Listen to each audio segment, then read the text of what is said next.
Kami berterima kasih kepada rekan-rekan yang hadir dari PU hari ini. Ya. Perkenankan pimpinan menyampaikan agenda rapat hari ini, yaitu pertama mendengarkan masukan terhadap RUU hukum acara pidana, Kitab Undang-Undang Hukum Acara Pidana, pertama dari LPSK, lalu dari Pradi, ya. Lalu penutup. Jadi masing-masing Pak, mungkin ya untuk awal 20 menit Pak, jadi bisa bergantian mungkin dalam 20 menit itu Pak ya, masing-masing 20 menit, lalu ada pendalaman dari rekan-rekan. Nah, kalau memang terlalu banyak, disampaikan tertulis masukannya Pak.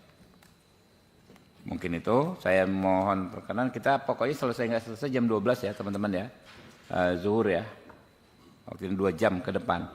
Setuju ya? Ya, kami persilakan Pak Ahmadi. Lama nggak ketemu nih Pak. Siap. Terima kasih. Assalamualaikum warahmatullahi wabarakatuh. Yang terhormat pimpinan dan anggota Komisi 3 DPR RI yang kami hormati, Wakil Ketua LPSK, Pak Sekjen, sahabat kami seperjuangan juga dari Perhimpunan Advokat Indonesia Pradi, Pak Juyanto, Pak Saprianto, dan kawan-kawan, dan hadirin sekalian yang kami hormati. Pertama, kami dari LPSK sangat mengucapkan terima kasih kepada pimpinan dan anggota Komisi DPR RI. Hari ini kami diberikan kesempatan untuk memberikan pandangan LPSK penguatan perlindungan saksi dan korban pada RUU KUHP. Kita telah mengetahui bahwa selama ini KUHP lebih berorientasi pada tersangka terdakwa dan kurang berhak korban. Dan adanya berbagai perkembangan hukum pidana, baik material maupun prosedural yang telah diatur pada berbagai undang-undang, maka menjadi penting untuk mengatur atau mengakomodir pemenuhan hak dan jaminan perlindungan saksi dan korban seiring dengan adanya berbagai peraturan perundang-undangan itu. Ada beberapa, setidaknya 6 isu yang kami akan sampaikan, substansi perlindungan saksi korban yang perlu diatur di dalam RKUHP.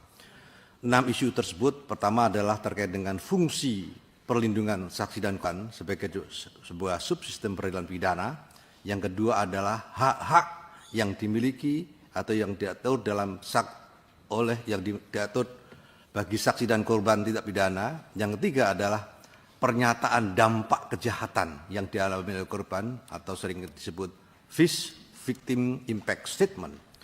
Kemudian yang keempat adalah tentang mekanisme hukum acara terkait restitusi juga penting, kemudian pengaturan terkait justice kolaborator atau saksi pelaku yang bersama dan dana pemulihan korban. Naskah penguatan perlindungan ini telah kami kirimkan kepada pimpinan dan anggota Komisi 3 DPR yang kami hormati. Berikut juga pandangan-pandangan secara pasal per pasal telah kami kirimkan. Selanjutnya kami izin menyampaikan secara sepintas 6 isu yang kami sampaikan tadi. Pertama, terkait dengan fungsi perlindungan saksi dan korban dalam sistem peradilan.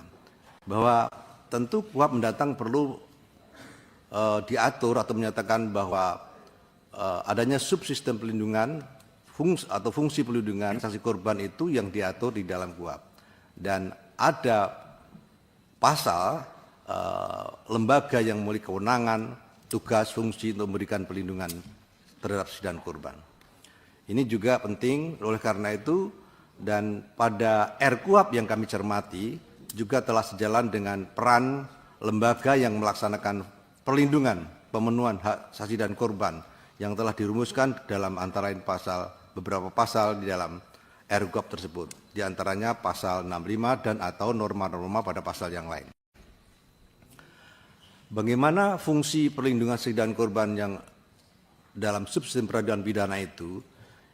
Hal ini perlu dan mencermati RKUHP yang ada, maka kami memberikan pandangan perlu adanya beberapa perubahan atau penambahan norma. Misalnya pasal 55 terkait dengan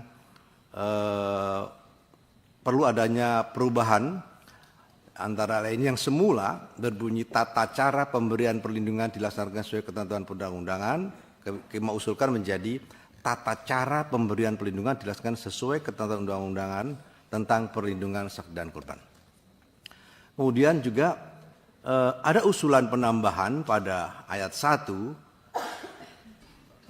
terutama di ayat 6, itu adalah perlindungan sebagaimana dimaksud dalam pasal 55 juga dapat diberikan kepada ahli, saksi pelaku, serta orang yang dapat memberikan keterangan yang berhubungan suatu perkara pidana, dan seterusnya. Ini pertimbangannya atau argumentasi kami bahwa Undang-Undang Perlindungan Saksi Korban juga merupakan itu undang-undang yang lex specialis yang mengatur khusus tentang perlindungan saksi dan korban. Sehingga undang-undang ini perlu menjadi payung hukum dalam pelaksanaan perlindungan saksi dan korban.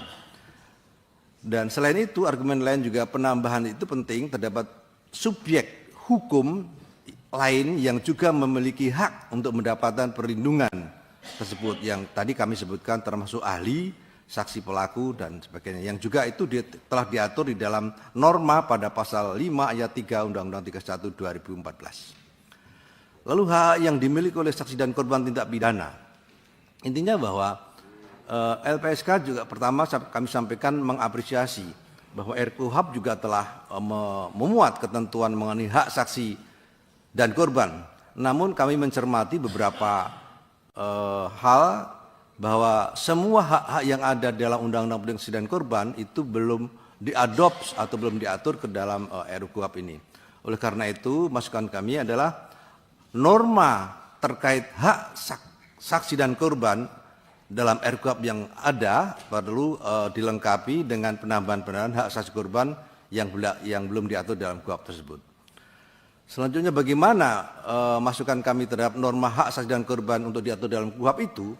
Pertama, misalnya dalam pasal 135 tentang hak saksi dan 136 tentang hak korban. Kami usulkan untuk ditambah pada hak saksi ada setidaknya ada 8 huruf F, G, H, N, P, Q, R, S. N itu mendapat informasi, perkembangan perlindungan, putusan pengadilan, kemudian dalam hal dibebaskan, dan seterusnya.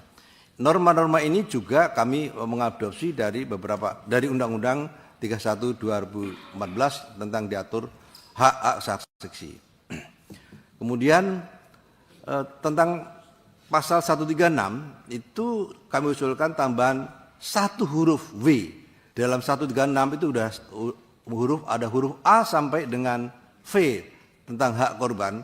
Namun pada kesempatan ini kami menyampaikan masukan untuk ditambahkan huruf W, yaitu menyampaikan pernyataan dalam proses peradilan terkait dengan dampak penderitaan korban akibat peristiwa pidana yang dialaminya. Ini menjadi penting karena seiring dengan bagaimana adanya ketentuan kuasa hakiman yang mengatakan bahwa hakim juga wajib menggali, mengikuti, memahami nilai hukuman dan rasa keadilan. Dan keterangan saksi yang ada selama ini dalam proses peradilan itu bukankah lebih cenderung kepada keterangan untuk kepentingan proses pembuktian, sehingga penting adanya diatur tentang norma tersebut di KUHP yang memuat tentang hak-hak untuk menyampaikan pendapat yang dialami oleh korban terkait dengan peristiwa pidana. Lalu bagaimana dengan pernyataan dampak kejahatan tersebut? Itu menjadi sebuah penting, intinya bahwa dari materi berkenaan dengan pernyataan dampak korban atau FIS, salah satu hak korban untuk berpartisipasi dalam proses persidangan merupakan salah satu bentuk perlindungan dan pemenuhan hak yang mendasar. Hak mendasar korban kejahatan yang diberikan dalam sistem peradilan pidana. Oleh karena itu, rekomendasi kami bahwa RKUHP hendaknya mengakomodasi hak korban untuk berpartisipasi secara aktif dalam proses peradilan melalui pernyataan dampak kejahatan sebagai bentuk partisipasinya. Ada 3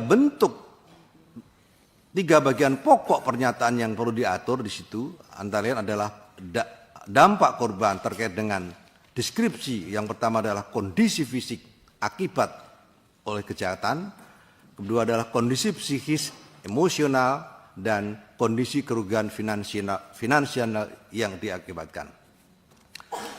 Kemudian masukan norma terkait dengan FIS dalam konteks pasal, maka kami mengusulkan perlu adanya tambahan pasal tersebut.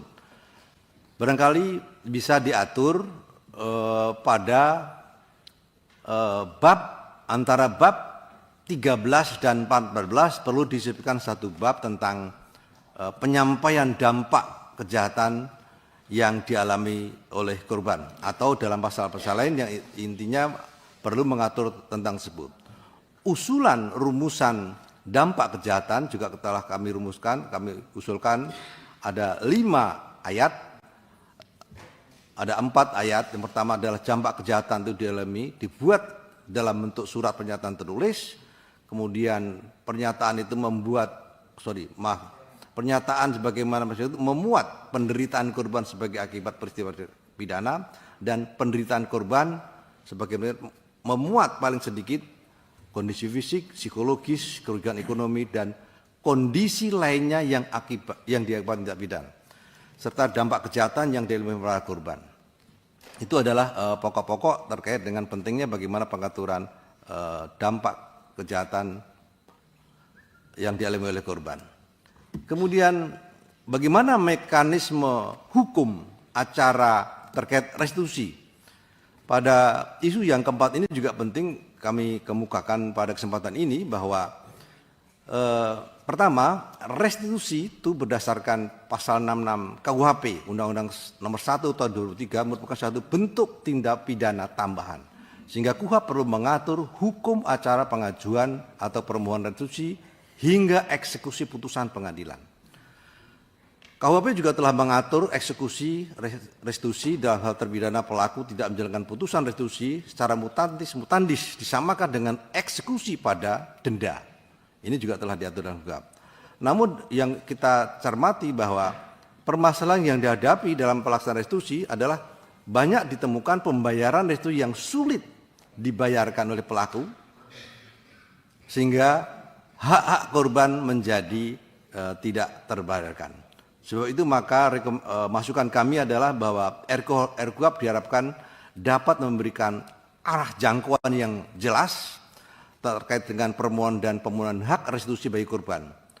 Korban tindak pidana dapat mengajukan restitusi ke pengadilan secara langsung maupun melalui LPSK. Permohonan restitusi dibatasi pada komponen-komponen kerugian yang juga diatur dalam undang-undang. Dan pada kesempatan ini juga perlu mempertimbangkan pengaturan dalam RKUHP dengan mengadopsi beberapa ketentuan baik itu di Undang-Undang TPKS serta hukum acara peraturan lainnya yang telah diatur termasuk Perma, dan perlu mengatur ketentuan bahwa dalam hal pelaku tidak mampu membayar restitusi, maka restitusi tersebut dapat dikonversi dalam bentuk program layanan pemulihan bagi korban tindak pidana. Lalu dalam hubungan tersebut maka pada pasal 1 angka 29 tentang juga definisi restitusi, terkait dengan restitusi ini beberapa usulan kami tetap, namun demikian juga perlu mempertimbangkan adanya penyitaan yang tidak hanya untuk kepentingan pembuktian di persidangan saja, karena mandat Undang-Undang 21 2007 tentang TPPO itu ada mandat restitusi, dan Undang-Undang 12 tahun 2002 tentang TPKS juga ada mandat sita jaminan untuk kepentingan pembayaran restitusi. Dalam hubungan tersebut maka pada angka 36 pasal 1 definisi restitusi perlu ditambahkan kejelasan rumusan pihak ketiga, karena selama ini juga pihak ketiga masih sering menjadi belum adanya satu kejelasan. Yang dimaksud pihak ketiga antara lain adalah keluarga pelaku, orang tua wali pelaku kejahatan anak dalam hal kalau kejahatan anak, kemudian orang, badan hukum, korporasi, dan atau yang bertanggung jawab atas pelaku dalam pembayaran restitusi. Masukan norma terkait dengan restitusi dalam RKUHP ini juga pada pasal 172 tentang restitusi juga telah diatur. Namun demikian terdapat usulan atau usulan dari kami terkait dengan komponen ganti kerugian. Perlu ditambahkan satu huruf. Pada huruf D perlu ditambahkan ganti kerugian adalah yang diderita korban sebagai akibat tindak pidana. Karena tidak semua komponen ganti kerugian dapat dilihat dari sudut pandang penderitaan yang diderita langsung oleh korban, namun juga ada komponen-komponen lain yang sering ditemukan dalam keperluan penggantian atau pemberian restitusi yang perlu dibayar oleh pelaku. Kemudian juga pada pasal 173 itu terkait dengan pemberitahuan kepada korban terkait restitusi, acara itu juga perlu diatur sehingga perlu ditambahkan satu ayat. Restitusi sebagaimana ayat 1 dapat diajukan kepada korban, kemudian keluarga dan ahli waris kepada pengadilan. Kejelasan hukum acara restitusi ini penting untuk memberikan kejelasan bagi korban untuk memperoleh hak restitusi. Dan dalam UU 31 2004 juga kami sampaikan LPSK juga memiliki kewenangan untuk melakukan penilaian ganti kerugian. Demikian juga ada pengaturan-pengaturan yang di dalam SEMA, dalam perma, mohon maaf. Kemudian masukan terkait restitusi selanjutnya adalah bahwa pada pasal 175 itu adalah mekanisme pemberian restitusi. Kami usulkan pada ayat 7 diubah penambahan sebagai berikut. Intinya, jika harta kekayaan terpidana yang disita dimaksud dalam ayat 5 tidak mencukupi biaya restitusi, maka terpidana dikenakan biaya penjara.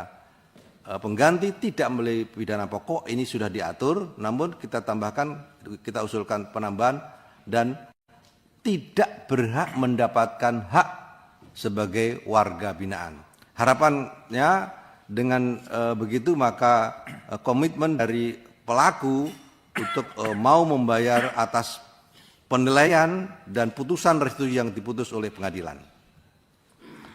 Kemudian pada pasal 175 lanjutnya masih perlu ditambah 2 ayat setelah ayat 7, yaitu pada ayat 8 dan 9. Ayat 8, jika harta kekayaan terpidana yang disita sebagaimana ayat 5 tidak mencukupi biaya restitusi, kekurangan bayar restitusi diberikan melalui dana abadi. Dana abadi dimaksud pada ayat 8 diberikan dalam bentuk pendanaan program melayanan pemulihan sesuai dengan kebutuhan. Sehingga dana abadi ini dalam pikiran kami bahwa korban seharusnya bukan mengalihkan bagi korban bukan mengalihkan tanggung jawab pada pelaku dari pelaku kepada negara, harus memiliki tanggung jawab untuk melaksanakan pemulihan korban. Sehingga dana abadi tidak diperuntukkan untuk mengalihkan kewajiban pelaku dengan membayarkan restitusi melalui dana abadi, namun dana abadi korban dapat dibuat mekanisme pendanaan pemulihan di dalamnya agar korban memiliki kepastian dalam rehabilitasi dan untuk kepentingan fungsi sosialnya secara wajar. Yang kelima adalah pengaturan terkait justice kolaborator atau saksi pelaku. Secara konsep dan praktek, saksi pelaku berbeda dengan saksi mahkota. Dan secara historis juga beberapa peraturan mengatur. Namun dengan adanya Undang-Undang 31 2014 maka tentu menjadi sebuah acuan penting dalam rangka pengaturan lebih lanjut norma saksi pelaku itu di dalam KUHP. Dan perlu kami sampaikan bahwa dalam realitanya kejahatan terorganisasi yang masih marak, narkoba, korupsi, TPPO, TPU dan sebagainya itu masih begitu marak. Dan permohonan atau perlindungan terhadap saksi pelaku angkanya masih sangat kecil. Sehingga ini menjadi penting untuk diatur di dalam RKUHP supaya mendorong bagaimana upaya penanggulangan tindak pidana secara menyeluruh, terutama terhadap kejahatan yang serious crime atau kejahatan transnasional terorganisasi.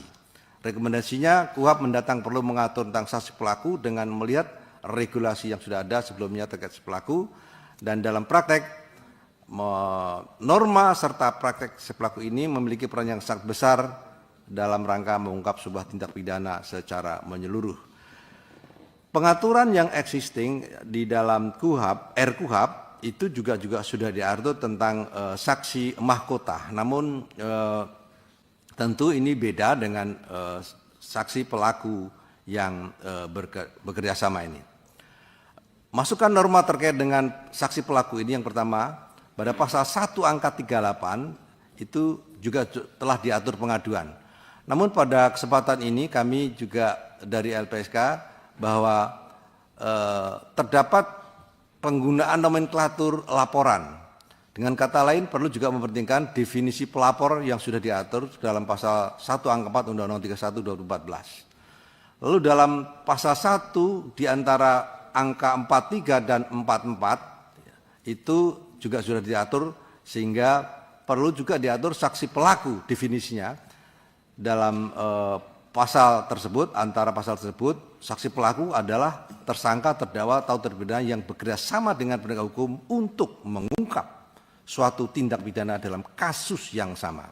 Beberapa kasus selama ini banyak yang kita lindungi, dan itu menjadi sebuah catatan penting bagi perkembangan peradilan pidana untuk mengungkap tindak pidana secara menyeluruh melalui antara peran saksi pelaku yang bekerja sama.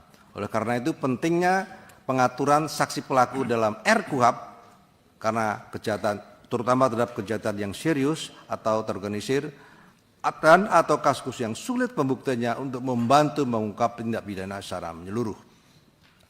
Lebih lanjut terkait dengan maksud norma saksi pelaku ini, dalam pasal 69 terhadap pengaturan saksi mahkota.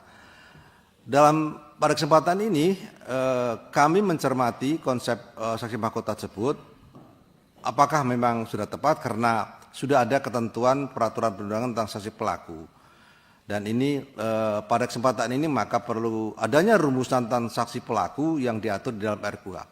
Yang intinya adalah usulan kami perlu diatur di pasal 69 bahwa tersangka, terdakwa, terpidana berhak mendapatkan penanganan secara khusus dan atau penghargaan apabila bekerjasama dengan dalam mengungkap kasus atau tindak pidana dan seterusnya, dan penghargaan kesaksian sebagai dimaksud berupa keringanan penjatuhan pidana, pembebasan bersyarat, remisi tambahan dan sebagainya.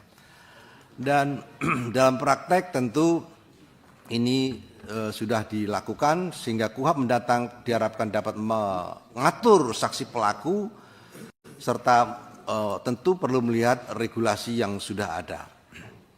Kemudian pasal 170, dalam pasal 170 bahwa tentang saksi mahkota ini kami memberikan masukan perlu ada dipandang, perlu menurut pendapat kami adalah perlu dirubah sedikit, sehingga kita mengambil atau mengupdate dari pasal 70 yang sudah ada. Pak Ahmadi, siap. Sebetulnya kalau mau dibacakan kan panjang nih, dan sudah disampaikan ke kami. Tapi kami justru belum dapat yang Bapak sampaikan tadi, pertama tadi, yang PowerPoint, kami belum dapat. Nah, jadi gini Pak, menurut kami yang paling penting terkait LPSK ini adalah sebagaimana ingat dulu waktu kita memilih Bapak-Bapak dan Ibu kemarin kan ya, kita ingin memperjuangkan ini LPSK, apakah namanya disebut, nomenklaturnya LPSK, atau lembaganya masuk di dalam KUHP yang baru, berperan. Nah, saya pikir yang Bapak sampaikan cukup ya. Nanti ini kan sudah kami terima. Tinggal nanti kami minta satu orang perwakilan komisioner ya, didampingi dengan tenaga ahli Bapak atau staf ya, berkoordinasi dengan tenaga ahli kami dan BK DPR. Saya pikir ya teman-teman ya, perlu merumuskan pasal yang konkret terkait eksistensi LPSK ini di dalam KUHP nantinya, ya. Mungkin nanti bisa besok atau seterusnya nanti berkoordinasi dengan Kabakset kami. Nanti Bu Kabakset koordinasi dengan Pak Sensi dari Badan Keahlian DPR, ya kan ya.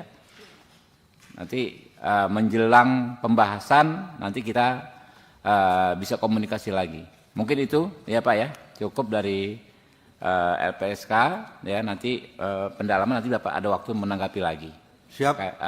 Mungkin siap kurang lebih gitu ya, Bapak Ibu LPSK siap bergabung dan norma yang Bapak sampaikan sangat perlu diatur di dalam. Oke, ya betul. Kita secara prinsip kayaknya kita sepakat ya Pak Adang, kan ini kita sebagian besar juga kan mengikuti waktu kemarin terakhir kita memilih Bapak-Bapak Ibu ini kan sangat strategis kalau LPSK ini memang harus ada di KUHAP. Apakah namanya LPSK, apakah disebut nomenklaturnya, apa memang lembaganya digambarkan dalam KUHAP yang baru ini.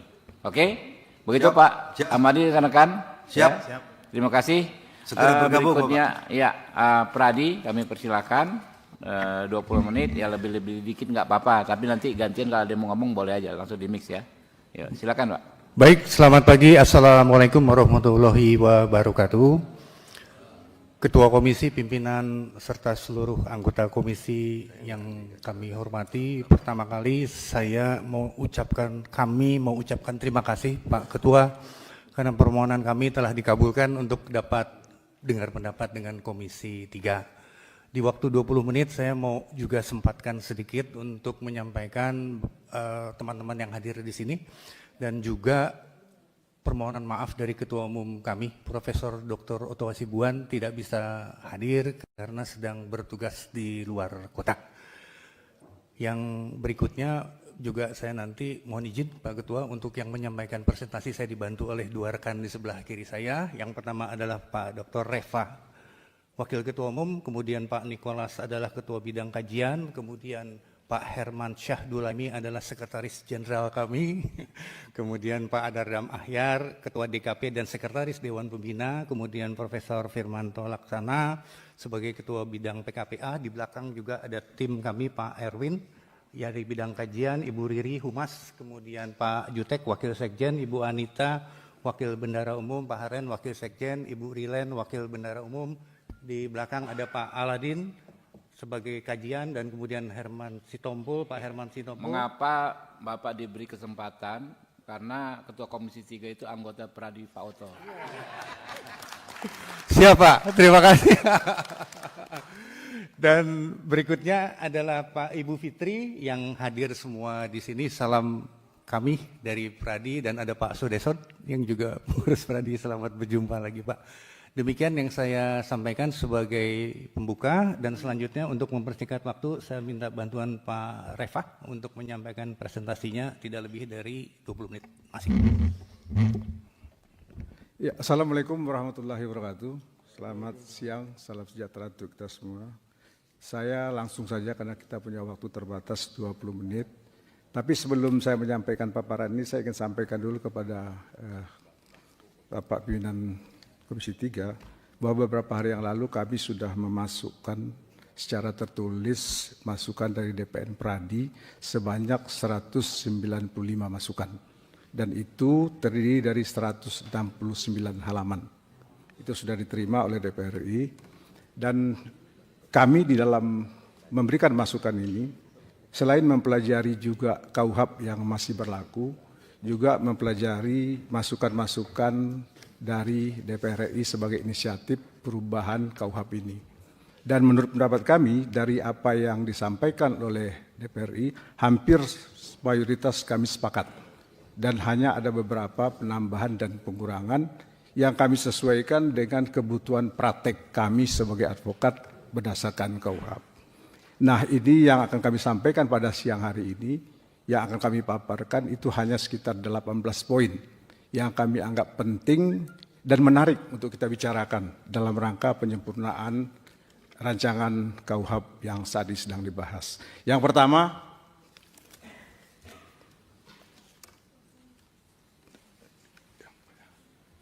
ini yang pertama adalah terkait dengan penambahan objek pra-peradilan.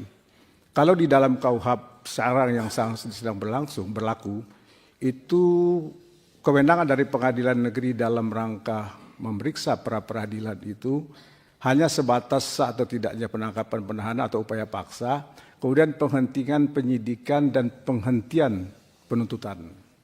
Nah, kami melihat bahwa yang menjadi objek pra-peradilan di dalam KUHP ini, kami merasakan masih ada kekurangan. Karena selama ini yang berkaitan dengan penyelidikan itu tidak menjadi objek pra-peradilan. Padahal penyelidikan ini adalah pintu masuk. Ketika seseorang membuat laporan polisi, dia adalah pintu masuk apakah kemudian di penyelidikan ini bisa atau tidak dilanjutkan ke dalam penyidikan. Nah, masalah penyelidikan ini hanya diatur di dalam Peraturan Kapolri nomor 6 tahun 2019. Bahwa kalau hasil penyelidikan tidak ditemukan adanya tindak pidana, maka ini akan dihentikan. Dan apa ada pihak keberatan terhadap penghentian itu, maka akan dilakukan gelar perkara. Nah, kini kami melihat apa yang ada di dalam Peraturan Kapolri ini terkesan hanya sepihak. Ketika kita membuat laporan polisi misalnya terhadap suatu tindak pidana, lalu dihentikan, itu kewenangan polisi sepenuhnya. Ya, tanpa kita kadang-kadang nggak diberitahu, kadang-kadang juga kita ada diberitahu. Dan ketika kita mengajukan keberatan, itu hanya cukup di gelar perkara tanpa juga melibatkan kita. Nah, oleh karena itu kami menginginkan yang berkaitan dengan penyelidikan ini tidak hanya menjadi ranah Polri sendiri, tapi juga menjadi urusan kita semua. Oleh karena itu, penghentian penyelidikan harus ditarik ke dalam KUHP. Sehingga ketika penyelidikan dihentikan, maka pihak yang merasa dirugikan bisa menguji melalui pra-peradilan apakah penyelidikan yang dilakukan ini sudah sesuai atau belum dengan ketentuan hukum yang berlaku. Dia yang berkaitan dengan objek pra-peradilan. Nah, karena objek pra-peradilan ada penambahan, maka kami juga mengusulkan agar terjadi juga penambahan pengertian yang dimaksud dengan pra-peradilan. Di antaranya adalah adanya penghentian penyelidikan yang dilakukan oleh pihak kepolisian. Kemudian selanjutnya, berkait dengan hak saksi. Banyak hak saksi yang diberikan di dalam KUHP dan juga sesuai dengan usulan DPR. Tapi kemudian kami ingin menambahkan bahwa saksi itu tidak dapat dituntut secara hukum, baik pidana maupun perdata, atau kesaksian, atas kesaksian atau laporan yang sedang atau akan diberikannya. Nah, ini kami perlu mendapatkan perlindungan terhadap saksi ini, agar ketika seseorang menjadi saksi, dia betul-betul ada rasa aman. Kalau dia menjadi saksi atau dia dijadikan saksi, atau dia ingin membuat sebuah laporan polisi, kalau dia merasa kemudian apa yang dia laporkan itu kemudian jadi ancaman bagi dia, maka khawatir dia akan sulit mewujudkan apa yang menjadi hak-hak dia. Selanjutnya, perluasan berita acara. Ya, perluasan berita acara, karena kan di dalam penanganan sebuah perkara pidana, ketika saksi ataupun tersangka diperiksa kan pasti dibuatkan berita acaranya. Tapi kami masih melihat masih ada kekurangan di dalam berita acara yang dibuat. Yang pertama, penyidik wajib menyediakan penerjemah dan ahli untuk tersangka disabilitas. Nah, selama ini perlindungan terhadap disabilitas ini kurang. Bisa dikatakan hampir-hampir tidak ada, sehingga ketika disabilitas juga membuat laporan, kemudian dia diperiksa dan sebagainya, dia diperlakukan sama dengan orang-orang yang dalam kondisi sehat walafiat. Nah, oleh karena itu, untuk mereka ini harus diberikan perhatian khusus.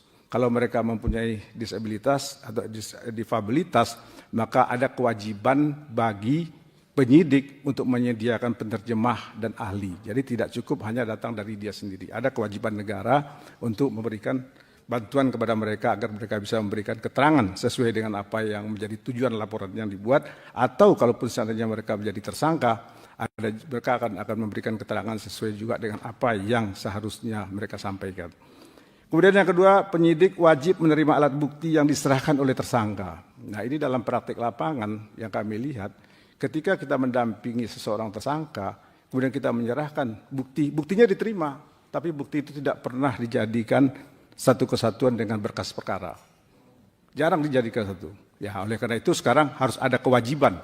Kita berhak menyerahkan bukti dan bukti itu wajib diterima dan dijadikan satu dengan berkas perkara. Kemudian yang ketiga, penyidik wajib memberikan turunan BAP kepada saksi maupun tersangka. Kalau di dalam KUHP selama ini bukan kewajiban penyidik, bahwa tersangka hanya berhak meminta turunan berita acara. Nah, karena ini hak, kadang-kadang hampir rata-rata juga itu nggak ada kewajiban polisi merasa harus memberikan. Anda punya hak, kami juga bisa untuk tidak memberikan. Nah, sekarang kami usulkan ini menjadi kewajiban. Diminta atau tidak minta, ini harus diberikan. Yang keempat, BAP yang dibuat dalam tekanan batas demi hukum. Nah, ini kan banyak yang kita temukan orang-orang yang memberikan keterangan kemudian dibuat dalam sebuah berkas perkara dalam tekanan. Jadi harus tegas sekarang kita katakan kalau itu dibuat dalam tekanan dan kita bisa membuktikan itu dalam tekanan, maka BAP itu harus batal. Kemudian jangka waktu penyidikan. Ya, selama ini kita melihat penyidikan yang dilakukan oleh penyidik itu nggak ada batas waktunya. Bahkan ada perkara yang sampai sekian tahun tidak ada kelanjutannya. Perkara jam maju juga tidak, diberhentikan juga tidak. Nah, sekarang kita harus memberikan batasan bahwa jangka waktu penyidikan itu tidak lebih dari 2 tahun, kecuali barangkali tersangkanya melarikan diri dan sebagainya, sehingga memerlukan pencarian dan sebagainya, sehingga perlu itu jangka waktu yang agak lebih lama. Tapi kalau tidak, maka jangka waktunya cukup 2 tahun. Kemudian syarat-syarat penahanan. Nah ini juga kadang-kadang sesuatu yang secara psikologis nggak mengenakan bagi kami sebagai seorang advokat.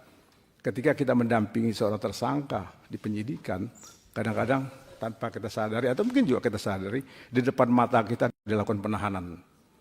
Jadi seolah-olah penahanan itu sebuah keharusan dan keberadaan advokat pun sepertinya tidak dipertimbangkan. Nah oleh itu kami mengusulkan kalau penyidik ingin melakukan penahanan, sebelum penahanan dilakukan kita diberitahu.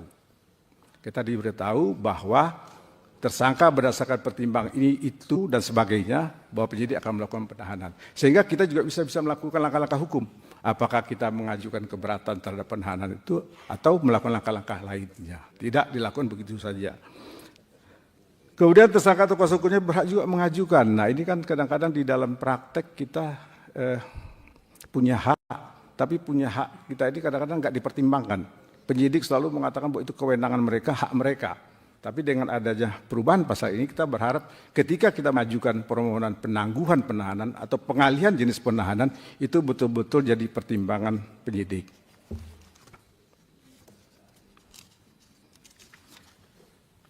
Nah kemudian bentuk-bentuk upaya paksa. Ini ada beberapa upaya paksa yang ada di dalam KUHP dan juga yang sudah direvisi oleh DPR dalam bentuk rencana perubahan ini. Kami mengusulkan dalam upaya paksa yang dimiliki ini, untuk tindak pidana umum yang ada di dalam KUHP ini, penyadapan ini harus dihilangkan. Karena kami khawatir penyadapan ini akan disalahgunakan oleh penyidik dalam mengungkap sebuah tindak pidana. Karena penyadapan ini sebenarnya kan sudah ada pengaturan di dalam beberapa undang-undang. Di dalam undang-undang narkotika sudah ada, di dalam undang-undang tipikor juga sudah ada, kemudian di undang-undang kepolisian juga sudah ada. Nah biarlah itu menjadi ranah di undang-undang itu sendiri, tidak perlu kita tarik ke dalam KUHP. Kemudian selanjutnya,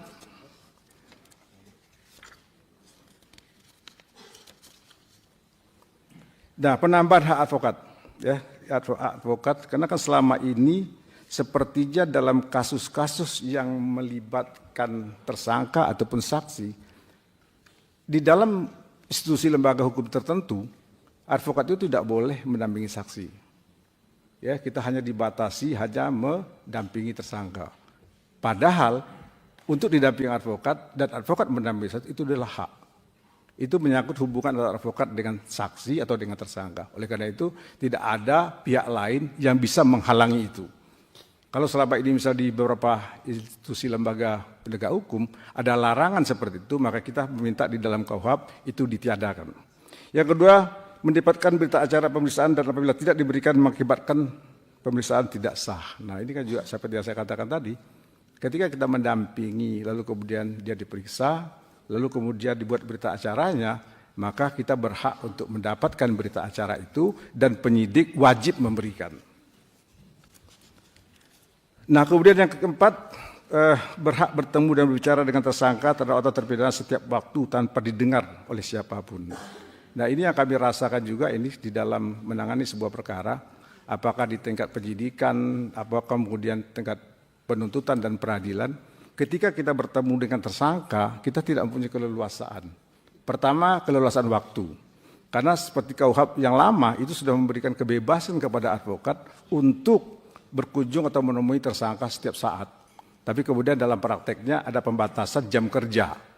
Bahwa jam kerja di LP itu jam sekian sampai jam sekian, lalu kemudian di kepolisian jam sekian, sehingga ada pembatasan-pembatasan yang kami anggap ketentuan yang ada di dalam undang-undang itu jauh lebih tinggi, tapi dibatasi dengan ketentuan internal yang ada di lembaga itu.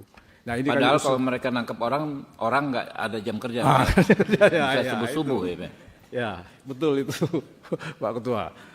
Ya, jadi kami mengusulkan ya kita bebas berkunjung jam berapapun dan tanpa diawasi oleh dibatasi. Karena selama ini kan kalau kita berkunjung kepada tersangka di LP misalnya, itu petugas LP itu bolak-balik, mondar-mandir mau lihat apa yang kita bicara segalanya. Nah, ini kan mengganggu kebebasan kita dalam memberikan bantuan hukum terhadap seseorang. Nah, kemudian ini yang kelima, ini juga kita perlu ulang-ulang lagi.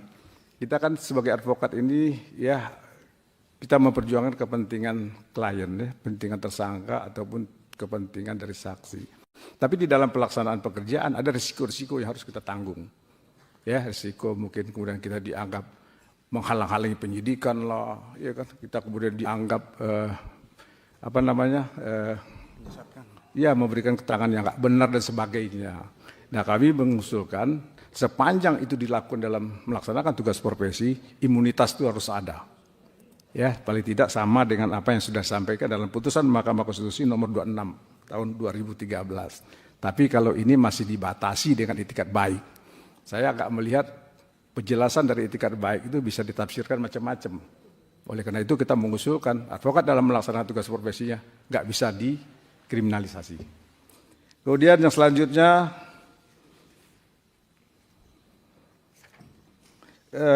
kewajiban advokat.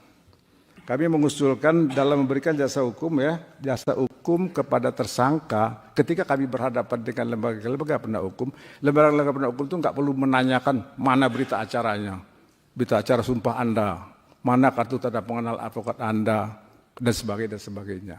Cukup kita saling mempercayai bahwa ketika kami berpraktek sebagai advokat, baik di tingkat penyidikan sampai di tingkat peradilan, cukup dimintakan adalah KTPA kami saja. Tak perlu diminta mana berita acara sumpah, ya mana SK pengangkatan dan sebagainya.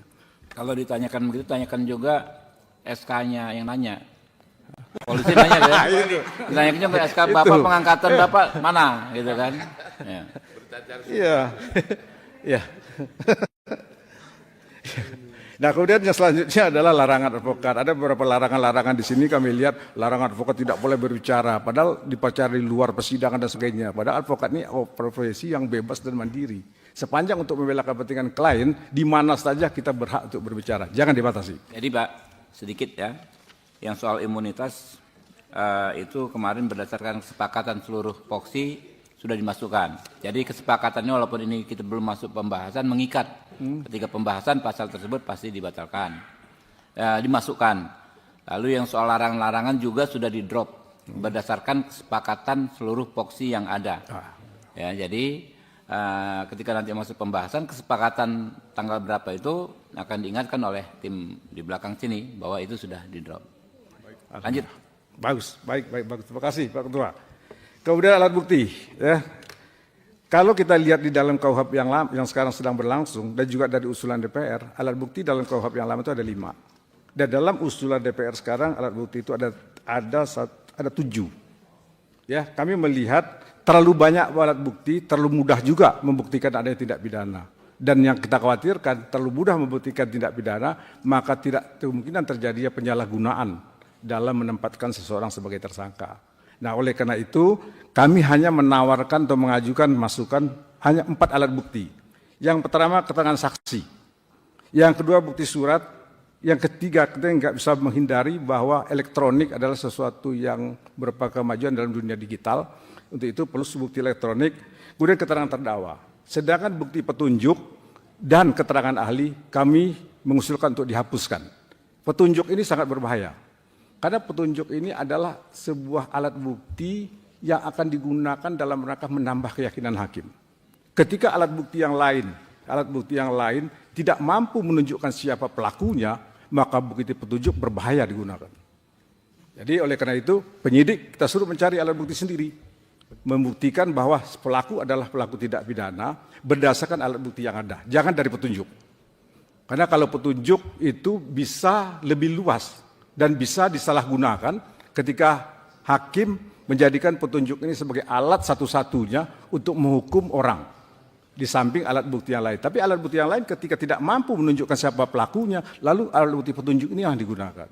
Nah kemudian ahli. Kami ahli ini memang agak sedikit bisa dikatakan kecewa ya, atau mungkin juga bisa dikatakan sedikit apa ya, karena ahli ini nggak ada kejelasan. Ketika kita menangani sebuah perkara pidana, kalau ahli itu diajukan oleh penyidik, oleh penuntut umum, itu pasti diterima oleh hakim. Tapi ketika ahli diajukan oleh penasihat hukum, pasti nggak diterima. Kalaupun diterima, itu biasanya ada kepentingan. Ketika dia ingin membenarkan, baru diambil. Tapi ketika dia tidak membenarkan, itu tidak diambil. Nah padahal keterangan ahli ini adalah alat bukti. Kalau keterangan ahli adalah alat bukti, maka hakim, penyidik dan sebagainya, itu terikat dengan alat bukti. Nggak bisa dia mengesampingkan alat bukti itu. Nah oleh karena itu, kalau kemudian dalam penanganan sebuah perkara pidana tertentu memerlukan ahli, cukup dia memberikan keterangan tertulis yang akhirnya itu menjadi bukti surat. Tidak perlu dia dihadirkan di persidangan. Karena itu tadi, hakim tidak terikat dengan keterangan ahli. Tapi biasanya tidak terikat dengan keterangan ahli itu mana? Keterangan ahli yang diajukan oleh penasihat hukum. Tapi kalau keterangan ahli yang diajukan oleh penuntut umum, itu biasanya diterima. Nah ini kan ada serasa ketidakadilan di situ. Kemudian selanjutnya peninjauan kembali. Kalau di dalam KUHP yang lama banyak ya alasan-alasan peninjauan kembali. Tapi setelah kami mempelajari juga peninjauan kembali, kami melihat terlalu banyak itu juga merepotkan. Merepotkan membuat... sedikit Pak, takutnya kelewat. Yang ahli ini Pak, menarik Pak. Selama ini kan kita sendiri kan memerlukan keterangan ahli Pak. Kita sebagai lawyer menangani perkara, ya apabila perkara yang ditangani misalnya interdisipliner ilmu ya, misalnya kita memerlukan ahli bahasa untuk menafsirkan ujaran, kan? Kita perlu juga menghadirkan ahli gitu loh, yang mengatakan ahli bahasa, ahli ahli budaya juga ya kan, yang menafsirkan bahwa yang dimaksud si tersangka ini bukan sebagaimana yang dituduhkan. Nah kita perlu juga. Nah, kira-kira bagaimana gitu Pak? Nah, makanya justru itu kami menawarkan. Kan keterangan ahli dengan bukti surat kan dua hal yang berbeda. Walaupun itu bisa dilakukan oleh orang yang sama. Ketika dia memberikan keterangan secara tertulis, itu sama juga dengan keterangan ahli, tapi kedudukannya adalah bukti surat.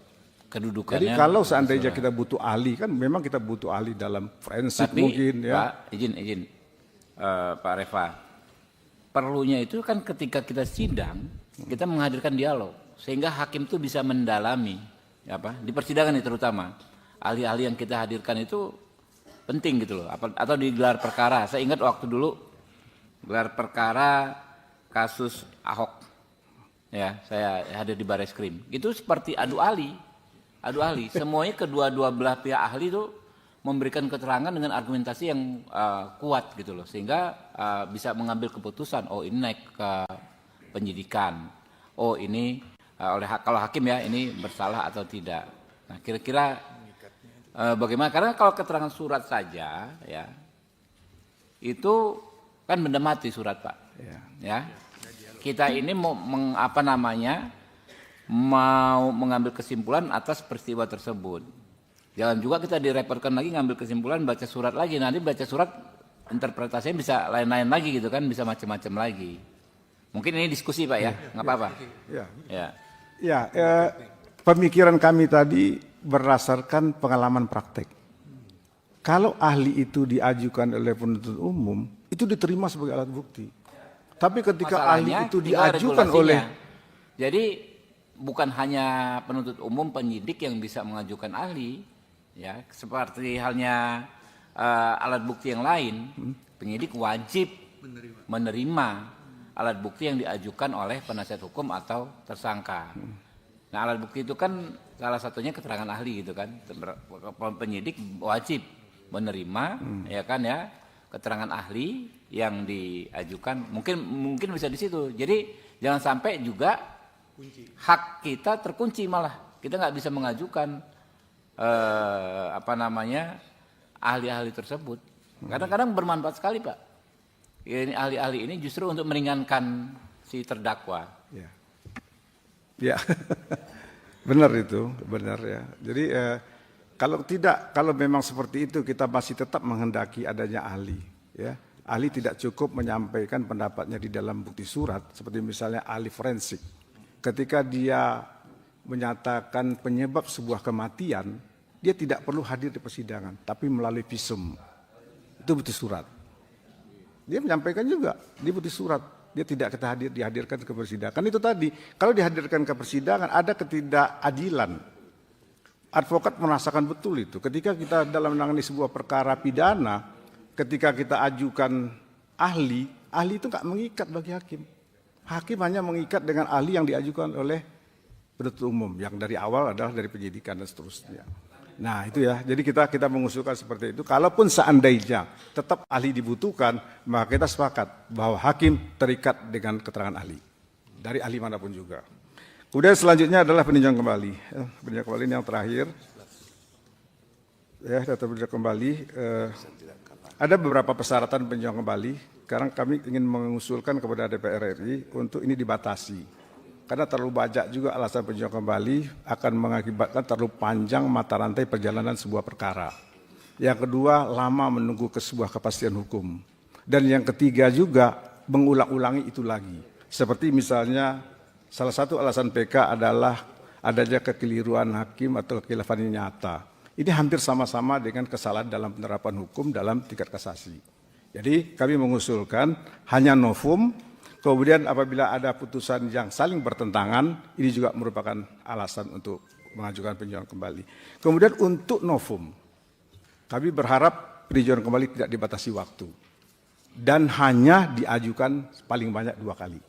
Karena ini berkaitan dengan rasa keadilan, bisa saja ketika dia mengajukan novum yang pertama, dia menganggap ini belum menguntungkan, lalu kemudian dia menemukan novum baru lagi, kemudian itu bisa saja akan menghasilkan sesuatu yang menimbulkan rasa keadilan bagi mereka. Nah oleh karena itu untuk novum tidak dibatasi waktu, dan yang kedua juga novum bisa diajukan untuk 2 kali.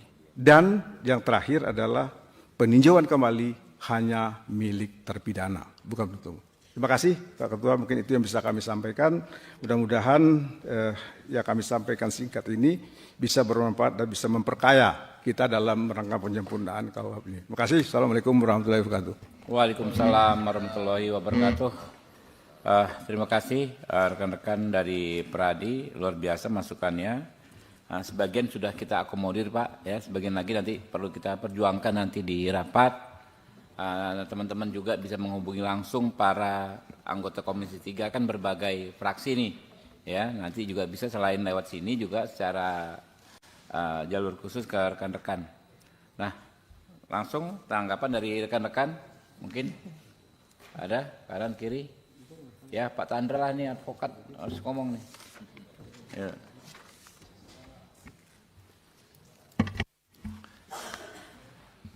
Terima kasih Ketua, anggota Komisi 3 yang saya hormati dan rekan-rekan saya sendiri dan Ketua LPSK yang kami hormati. Assalamualaikum warahmatullahi wabarakatuh. Shalom, salam sejahtera untuk kita semua. Saya sebenarnya bagian dari Peradi. Saya anggota Peradi, anggota IKADIN, ketuanya ada semua ini. Jadi apa yang disampaikan semua ini bagi saya apa yang timbul dari praktek. Cuma ada beberapa hal yang kita harus pikirkan atas usulan ini.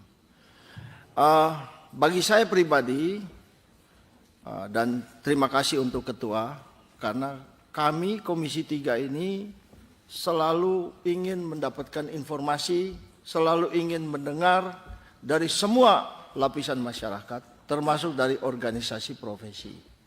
Ada 2 ukuran. Ukuran pertama adalah bahwa kami ingin benar-benar mendapatkan informasi. Ukuran kedua adalah bagi saya pribadi bahwa kami ini bukan orang yang paling tahu mengenai masalah ini. Karena KUHP ini dibuat untuk jangka waktu yang lama. Di dalam norma hukum yang mengatur mengenai norma tingkah laku, memang itu berlaku nullum delictum nullam purna sine praeva lege punari. dinormakan di dalam pasal 1. Maka orang tidak dapat dihukum kalau tidak ada aturan. Tetapi norma yang mengatur mengenai kewenangan kebalikannya. Kalau tidak diatur berarti nggak boleh. Karena KUHP itu mengatur mengenai kewenangan, maka apa yang di luar KUHP nggak boleh. Karena norma yang mengatur mengenai kewenangan. Nah, berdasarkan dasar itu, ini ada usulan yang menurut saya agak berbahaya. Misalnya di dalam halaman berapa nih? Pasal 35, usulan butir 4. BAP yang dibuat dalam tekanan batal demi hukum. Nah, ini persoalan. Kita tahu nitik, vernitik bar, nitik van weight. Ya, batal, dapat dibatalkan, batal demi hukum. Ukuran pertama, tekanan itu bagaimana? Saya orang Maluku, saya bicara agak keras. Apa itu saya menekan? Penyidik orang dari Batak ini, ngomongnya keras begitu, apa menekan? Yang ukuran kedua, batal demi hukum. Ini kan persoalan. Di dalam pengertian saya, batal demi hukum itu artinya oleh hukum dianggap tidak pernah ada. Nah, ini persoalan. Jadi saya terus terang tidak menerima persoalan. Yang kedua, saya juga seorang advokat, bagian dari teman-teman semua. Tapi di dalam persoalan seperti ini kita harus hati-hati. Karena di antara membatasi kewenangan penyidik, penuntut dan hakim. Kalau hakim itu jelas saya secara pribadi sangat tidak setuju untuk dibatasi. Ya, ada prinsipnya tuh. The king can do no wrong. Ya, kalau putusan saya kurang tepat, banding aja. Kasasi aja. Tapi kalau hakim dibatasi, persoalan. Itu. Ya kan? Apalagi kalau kita bicara mengenai teori pembuktian. Negatif Bayes teori. Ya. Ini kan persoalan. Nah, itu jadi bagi saya ini persoalan yang harus kita pikirkan baik-baik. Jangan sampai kemudian kita terlalu mengutamakan kebebasan sehingga akhirnya ya penyidik itu nggak bisa bekerja. Ya, Profesor Ungaro di dalam bukunya Critical Legal Studies sudah bilang Amerika tuh kewalahan banget. Sangat kewalahan. Ya toh? Apalagi kemudian muncul seperti namanya Miranda Rules ya. Ya, polisi datang nangkap, sebelum nangkap baca hak-haknya. Habis baca dia udah lari. Ya kan? Nah, ini persoalan yang mestinya rekan-rekan sebagai praktisi itu kita ini penegak hukum. Advokat itu bukan untuk membela orang salah kan? Tapi untuk menegakkan hukum. Artinya bahwa kita jangan sampai di dalam persoalan ini terlalu menekankan tentang kebebasan sehingga menyebabkan penyidik itu tidak dapat bekerja. Ya kan? Nah, itu. Lalu yang berikutnya mengenai penyadapan, saya setuju. Karena penyadapan ini bisa masuk sampai ke ruang pribadi kita. Masuk ke kamar tidur kita, yang mulia, Sekjen Kando saya. Beliau ini orang sakti, baru habis sakit sudah muncul di sini. Luar biasa sakti. Nah, saya setuju untuk dihapus. Kecuali pidana khusus. Ya, itu memang extraordinary crime yang kita hajar aja. Itu. Lalu yang berikutnya mengenai mendapatkan berita acara pemeriksaan dan apabila tidak diberikan mengakibatkan pemeriksaan tidak sah. Ini pusing ini. Tidak usah demikian. Dijamin wajib mendapatkan berita acara pemeriksaan. Secara kontrario kalau nggak dapat ya itu kita persoalkan. Ya kan? Begitu ya. Kalau saya jangan ada kata-kata pemeriksaan tidak sah. Yang tadi mengenai imunitas itu sudah masuk. Saya bersenang saja sebagai seorang advokat senang. Tapi kalau kita tinjau dari segi teoritik sebenarnya imunitas ini kan tidak ada nih. Ya mohon maaf ini Pak Jaksa, saya mempersoalkan jaksa tidak dapat ditangkap atas izin dari Jaksa Agung, saya persoalkan. Di dalam hukum pidana nggak dikenal imunitas. Ada alasan pembenar, ada alasan pemaaf. Orang yang menjalankan undang-undang tidak dapat dipidana, kan ada itu. Orang daya paksa, ya tidak dipidana, ya kan? Nah, tetapi kalau dimasukkan sebagai advokat senang aja, ya kan? Ya oke, itu. Nah, kemudian mengenai keterangan ahli. Kita ini kan sudah mau maju ke depan. Ya, kalau orang biasa bilang scientific investigation. Ya, saya menonton satu film fiktif ya di Amerika itu ya. Ada orang yang memperkosa orang. Ya kan? Nggak bisa dibuktikan. Ternyata setelah polisinya datang ini ya mohon maaf ini ada bulu kemaluannya yang di situ. Dicek. Ya kan? Yang kedua, misalnya di dalam kasus yang lain yang sampai sekarang kita masih ribut. Kasus siapa itu yang racun itu. Menurut saya, ya, penyidik itu tidak dapat menentukan penyebab matinya orang itu. Penyebab mati tidak ada. Sianida itu ada di lambung. Tetapi sianida itu tidak dapat menyebabkan orang mati. Orang mati karena jantung berhenti, hati rusak dan sebagainya. Scientific investigation. Maka ahli itu menurut saya penting. Lalu yang berikut ini mengenai novum. Kalau novum itu kan secara teoritik itu kan ya itu peristiwa di masa lalu. Yang sampai sekarang ini pada waktu pemeriksaan bukti itu belum ada. Nah, sekarang bukti itu ada. Dan jikalau bukti itu ada, putusan itu bisa menjadi lain. Nah, itu novum kalau pengertian kami. Ya di awal mohon maaf ini senior-senior saya ini. Saya merasa bukan orang yang paling tahu.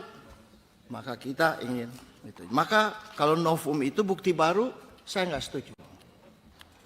Harus novum itu yaitu pengertian novum itu bukti yang terjadi di masa lampau.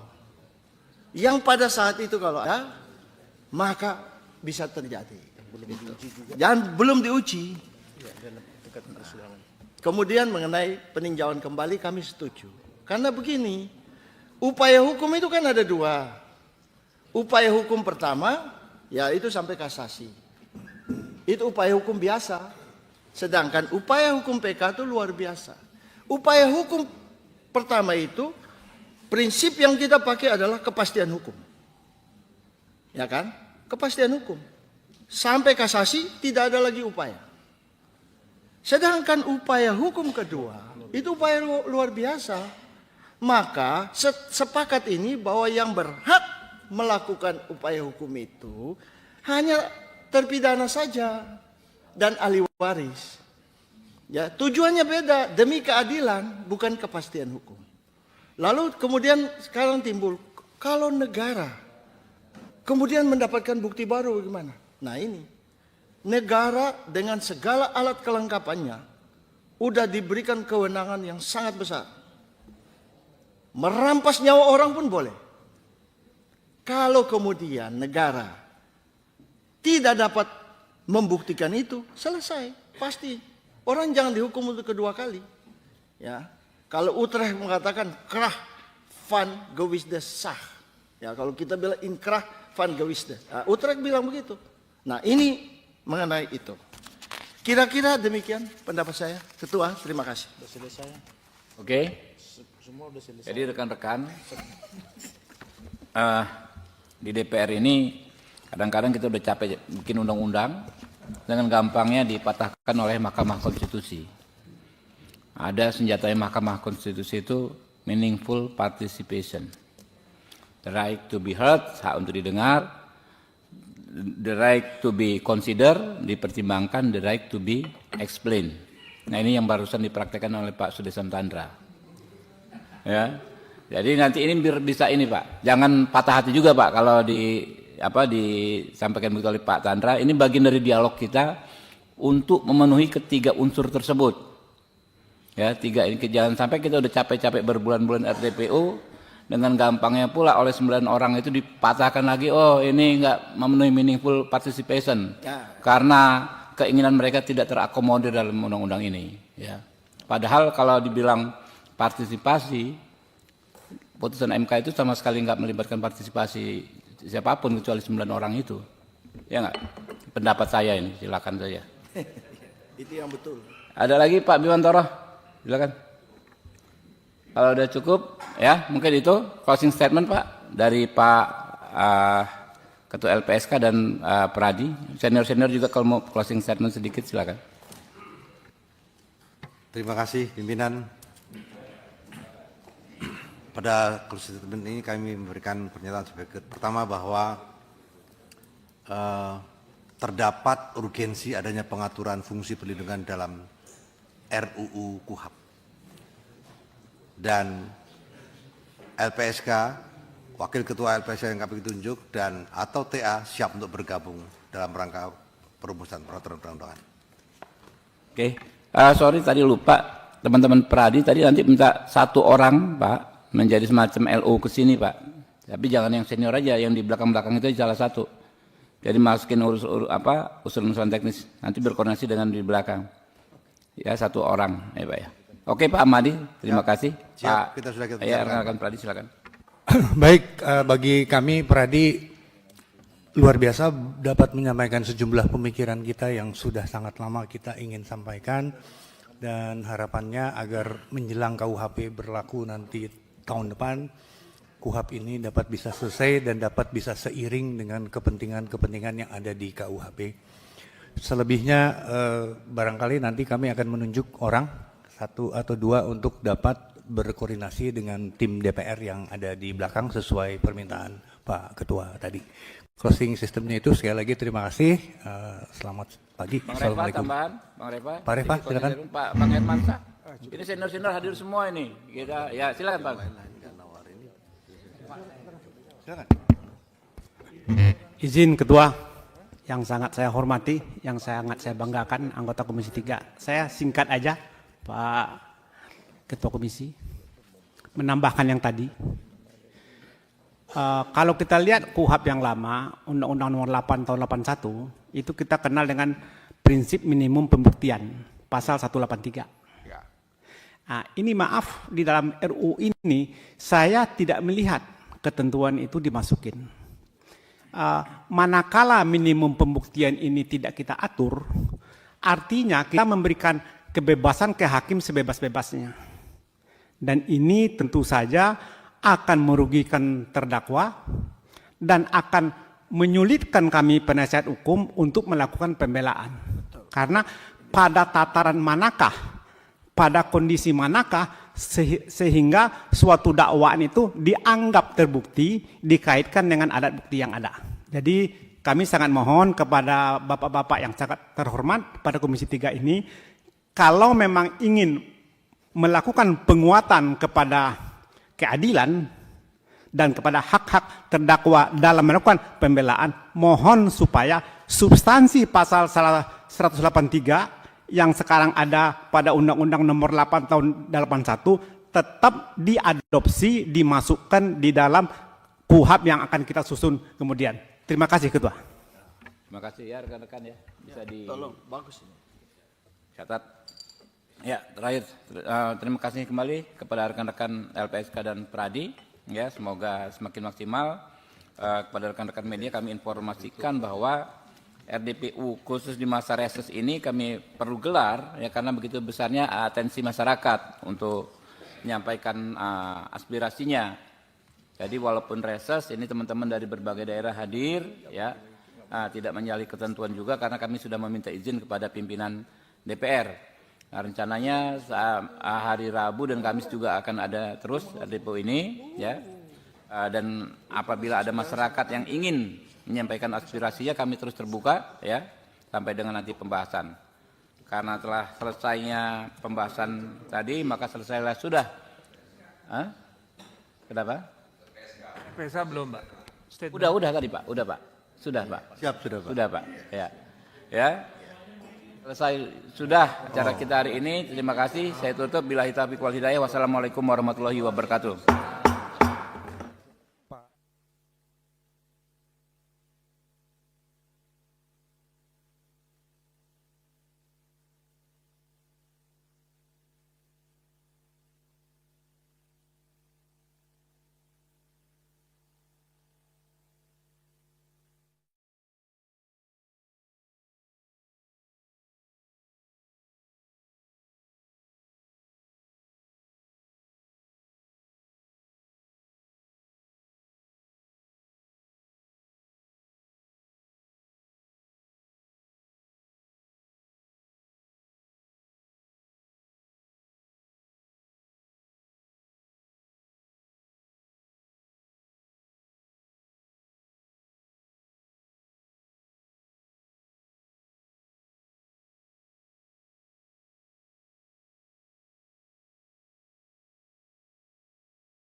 Kami berterima kasih kepada rekan-rekan yang hadir dari PU hari ini. Ya.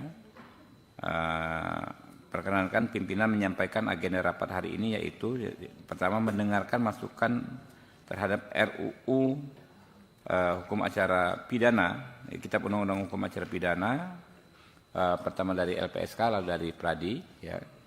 Lalu penutup. Jadi masing-masing Pak, mungkin ya untuk awal 20 menit Pak, jadi bisa bergantian mungkin dalam 20 menit itu Pak ya, masing-masing 20 menit, lalu ada pendalaman dari rekan-rekan. Nah, kalau memang terlalu banyak, disampaikan tertulis masukannya Pak. Mungkin itu, saya mohon perkenan, kita pokoknya nggak selesai jam 12 ya teman-teman ya, zuhur ya, waktu ini 2 jam ke depan. Setuju ya? Ya, kami persilakan Pak Ahmadi.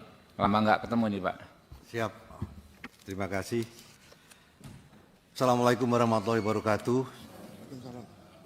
Yang terhormat pimpinan dan anggota Komisi 3 DPR RI yang kami hormati, Wakil Ketua LPSK Pak Sekjen, sahabat kami seperjuangan juga dari Perhimpunan Advokat Indonesia Pradi, Pak Juyanto, Pak Sabrianto dan kawan-kawan, dan hadirin sekalian yang kami hormati. Pertama, kami dari LPSK sangat mengucapkan terima kasih kepada pimpinan dan anggota Komisi 3 DPR RI. Hari ini kami diberikan kesempatan untuk memberikan pandangan LPSK penguatan perlindungan saksi dan korban pada RUU KUHP. Kita telah mengetahui bahwa selama ini KUHP lebih berorientasi pada tersangka terdakwa dan kurang berorientasi korban. Dan adanya berbagai perkembangan hukum pidana baik material maupun prosedural yang telah diatur pada berbagai undang-undang, maka menjadi penting untuk mengatur atau mengakomodir pemenuhan hak dan jaminan perlindungan saksi dan korban seiring dengan adanya berbagai peraturan perundang-undangan itu. Ada beberapa, setidaknya 6 isu yang kami akan sampaikan, substansi perlindungan saksi korban yang perlu diatur di dalam RKUHP. 6 isu tersebut, pertama adalah terkait dengan fungsi perlindungan saksi dan korban sebagai sebuah subsistem peradilan pidana. Yang kedua adalah hak-hak yang dimiliki atau yang diatur dalam diatur bagi saksi dan korban tindak pidana. Yang ketiga adalah pernyataan dampak kejahatan yang dialami oleh korban atau sering disebut VIS, Victim Impact Statement. Kemudian yang keempat adalah tentang mekanisme hukum acara terkait restitusi juga penting, kemudian pengaturan terkait justice kolaborator atau saksi pelaku yang bersama dan dana pemulihan korban. Naskah penguatan perlindungan ini telah kami kirimkan kepada pimpinan dan anggota Komisi 3 DPR yang kami hormati. Berikut juga pandangan-pandangan secara pasal per pasal telah kami kirimkan. Selanjutnya kami izin menyampaikan secara sepintas 6 isu yang kami sampaikan tadi.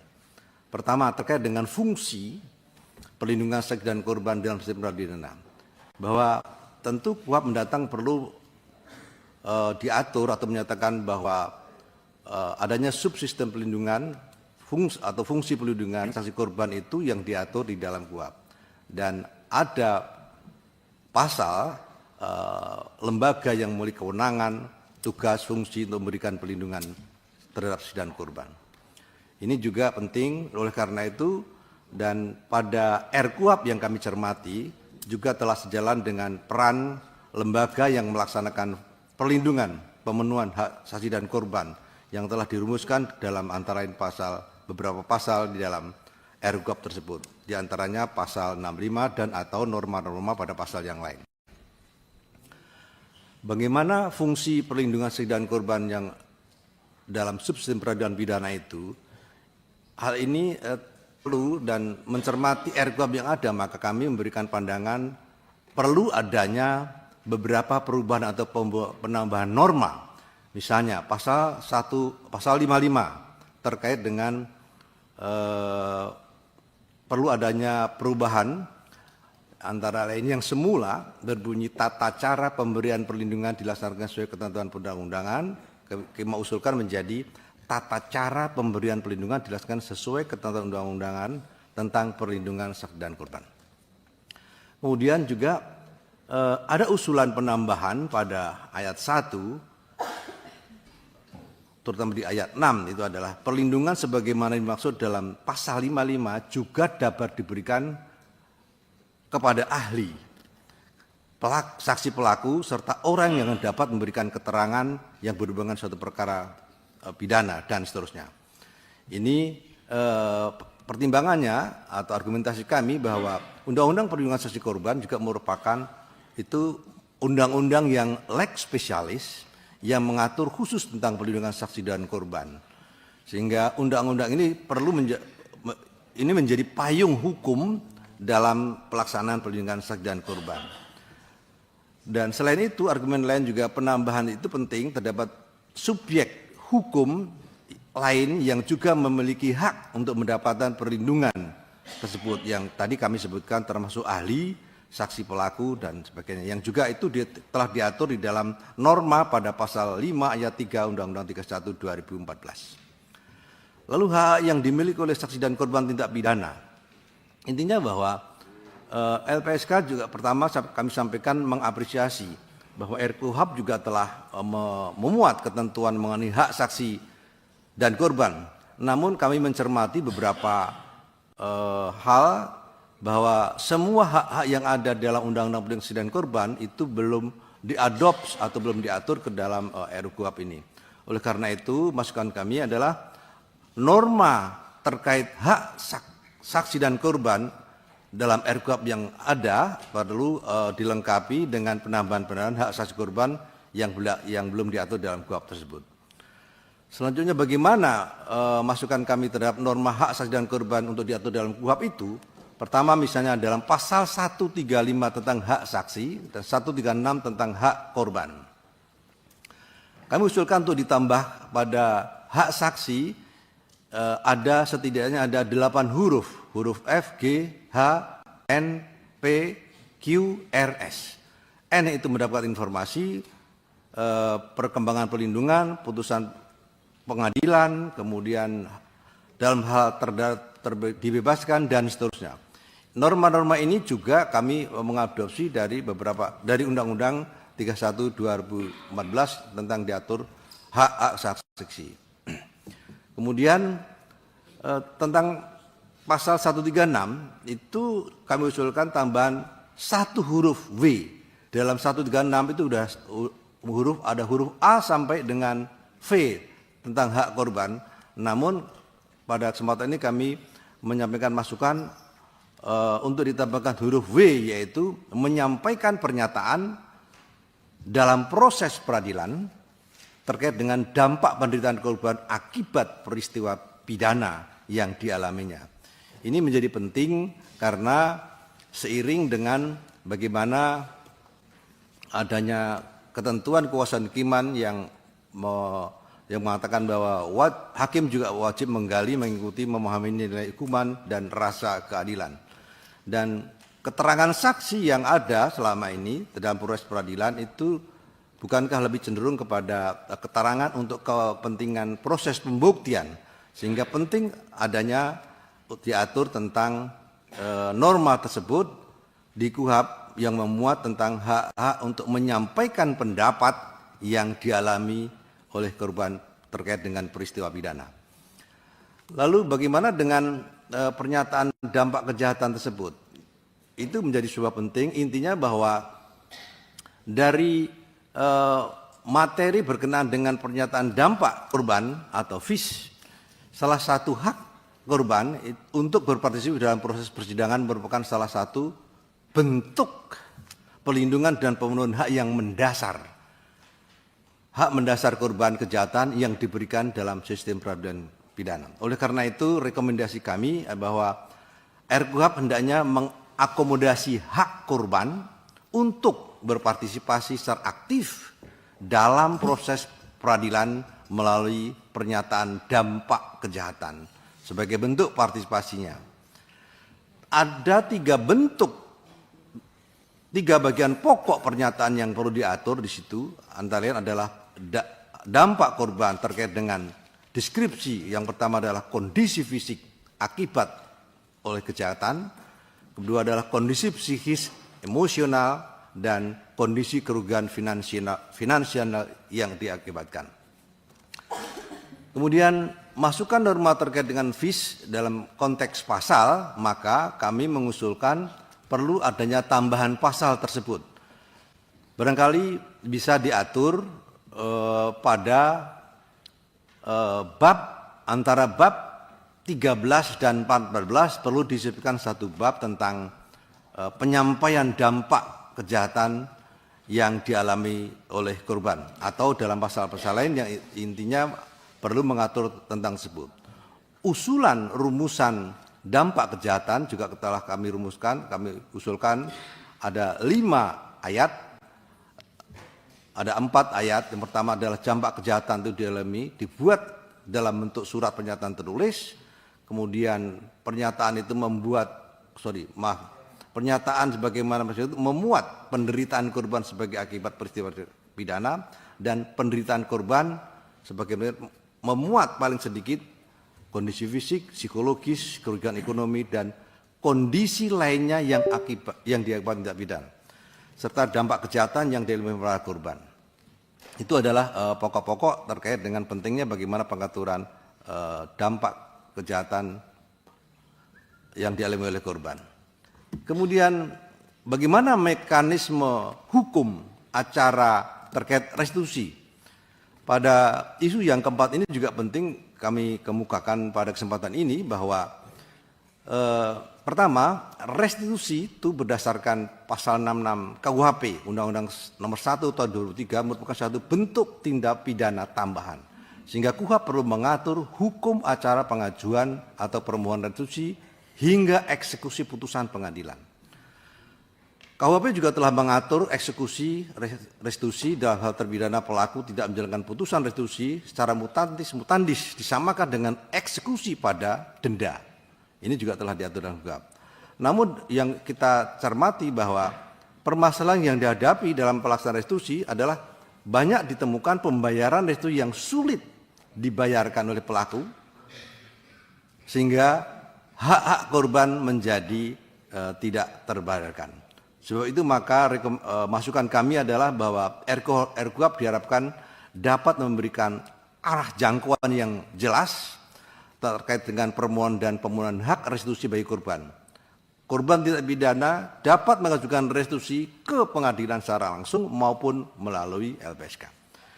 Permohonan restitusi dibatasi pada komponen-komponen kerugian yang juga diatur dalam undang-undang.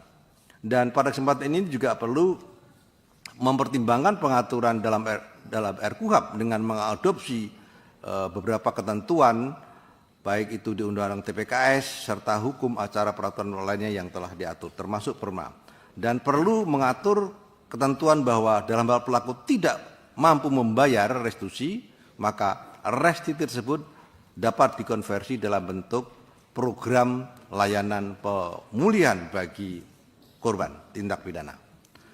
Lalu dalam hubungan tersebut maka pada pasal 1 angka 29 tentang juga definisi restitusi terkait dengan restitusi, ini beberapa usulan kami tetap, namun demikian juga perlu mempertimbangkan adanya penyitaan yang tidak hanya untuk kepentingan pembuktian di persidangan saja, karena mandat Undang-Undang 21 2007 tentang TPPO itu ada mandat restitusi, dan Undang-Undang 12 tahun 2002 tentang TPKS juga ada mandat sita jaminan untuk kepentingan pembayaran restitusi. Dalam hubungan tersebut maka pada angka 36 pasal 1 definisi restitusi perlu ditambahkan kejelasan rumusan pihak ketiga, karena selama ini juga pihak ketiga masih sering menjadi belum ada satu kejelasan. Yang dimaksud pihak ketiga antara lain adalah keluarga pelaku, orang tua wali pelaku kejahatan anak dalam hal kalau kejahatan anak, kemudian orang, badan hukum, korporasi, dan atau yang bertanggung jawab atas pelaku dalam pembayaran restitusi. Masukan norma terkait dengan restitusi dalam RKUHP ini juga pada pasal 172 tentang restitusi juga telah diatur, namun demikian terdapat usulan atau usulan dari kami terkait dengan komponen ganti kerugian. Perlu ditambahkan satu huruf. Pada huruf D perlu ditambahkan ganti kerugian adalah yang diderita korban sebagai akibat tindak pidana.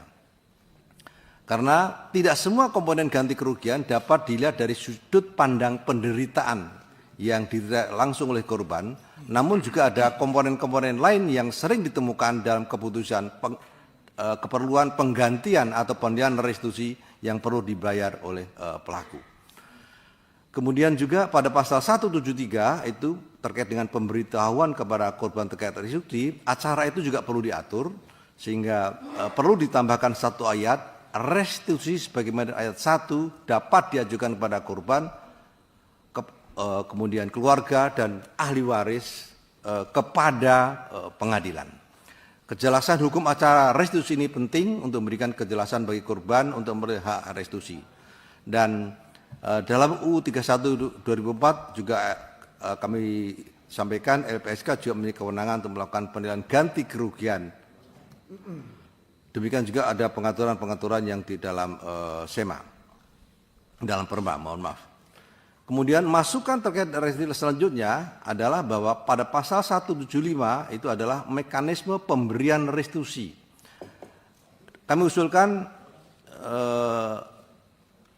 pada ayat 7 diubah penambahan sebagai berikut. Intinya, jika harta kekayaan terpidana yang disita dimaksud dalam ayat 5 tidak mencukupi biaya restitusi, maka terpidana dikenakan biaya penjara. Pengganti tidak melalui pidana pokok, ini sudah diatur, namun kita tambahkan, kita usulkan penambahan dan tidak berhak mendapatkan hak sebagai warga binaan. Harapannya dengan begitu maka komitmen dari pelaku untuk mau membayar atas penilaian dan putusan restitusi yang diputus oleh pengadilan. Kemudian pada pasal 175 lanjutnya masih perlu ditambah 2 ayat setelah ayat 7, yaitu pada ayat 8 dan 9. Ayat 8, jika harta kekayaan terpidana yang disita sebagaimana ayat 5 tidak mencukupi biaya restitusi, kekurangan bayar restitusi diberikan melalui dana abadi. Dana abadi dimaksud pada ayat 8 diberikan dalam bentuk pendanaan program melayanan pemulihan sesuai dengan kebutuhan. Sehingga dana abadi ini pada dalam pikiran kami bahwa korban seharusnya bukan mengalihkan bagi korban bukan mengalihkan tanggung jawab pada pelaku dari pelaku kepada negara, harus memiliki tanggung jawab untuk melaksanakan pemulihan korban. Sehingga dana abadi tidak diperuntukkan untuk mengalihkan kewajiban pelaku dengan membayarkan restitusi melalui dana abadi, namun dana abadi korban dapat dibuat mekanisme pendanaan pemulihan di dalamnya agar korban memiliki kepastian dalam rehabilitasi dan untuk kepentingan fungsi sosialnya secara wajar. Yang kelima adalah pengaturan terkait justice collaborator atau saksi pelaku. Secara konsep dan praktek, saksi pelaku berbeda dengan saksi mahkota. Dan secara historis juga beberapa peraturan mengatur. Namun dengan adanya Undang-Undang 31 2014, maka tentu menjadi sebuah acuan penting dalam rangka pengaturan lebih lanjut norma saksi pelaku itu di dalam KUHP. Dan perlu kami sampaikan bahwa dalam realitanya kejahatan terorganisasi yang masih marak, narkoba, korupsi, TPPO, TPU dan sebagainya itu masih begitu marak. Dan permohonan atau perlindungan terhadap saksi pelaku angkanya masih sangat kecil. Sehingga ini menjadi penting untuk diatur di dalam RKUHP supaya mendorong bagaimana upaya penanggulangan tindak pidana secara menyeluruh, terutama terhadap kejahatan yang serious crime atau kejahatan transnasional terorganisasi.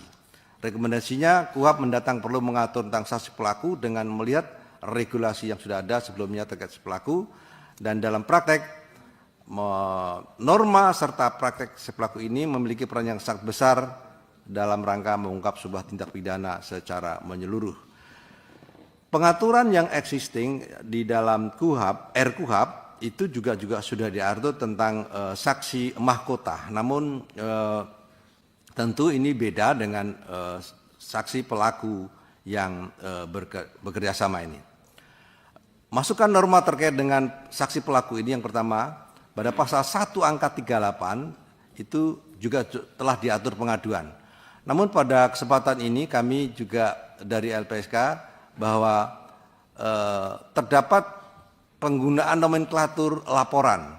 Dengan kata lain perlu juga mempertimbangkan definisi pelapor yang sudah diatur dalam pasal 1 angka 4 Undang-Undang 31 2014. Lalu dalam pasal 1 di antara angka 43 dan 44 itu juga sudah diatur, sehingga perlu juga diatur saksi pelaku definisinya dalam pasal tersebut. Antara pasal tersebut saksi pelaku adalah tersangka, terdakwa atau terpidana yang bekerja sama dengan penegak hukum untuk mengungkap suatu tindak pidana dalam kasus yang sama.